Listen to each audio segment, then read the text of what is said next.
Það í raun og veru skattleggja alla, helst konur og kalla og fyrirtæki og alla.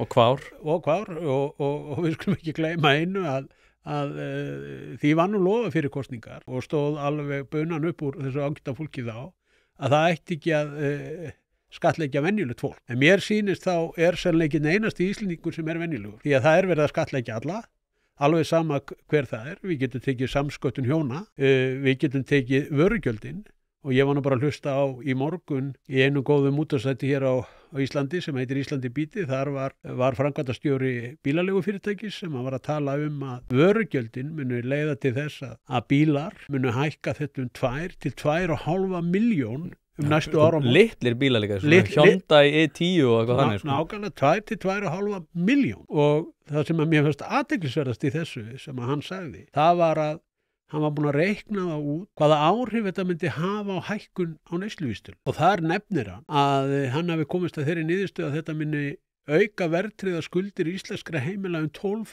milljarða. 12 milljarða. Bara vegna þessa þáttar breytingu á vörugjöld. Og ég held að sé mikilvægt að bara almenningur átti sig á þessu að þegar við erum í svona gegnum sýrðu verðtryggðu umhverfi eins og við Íslendingar erum, þá hefur það svo rosaleg áhrif þegar að verðbólgan fer upp. Í öðrum löndum skiptir þetta miklu minna máli innan gæsalappa. Einfallega vegna þess að við erum með 19, það sé ekki nálega 2000 milljarðar af skuldum íslenskra heimila sem eru verðtryggð. Og svo þá áttu eftir fyrirtækin og ég tala nú ekki ríki og sveitarfélög sem eru líka með alveg mjög mikið af verðtryggðum skuldum. Þannig að áhrifin sem að hækkun á vísitölunni hefur á milli mánaða getur haft skelfilegar afleiðingar fyrir heimilin.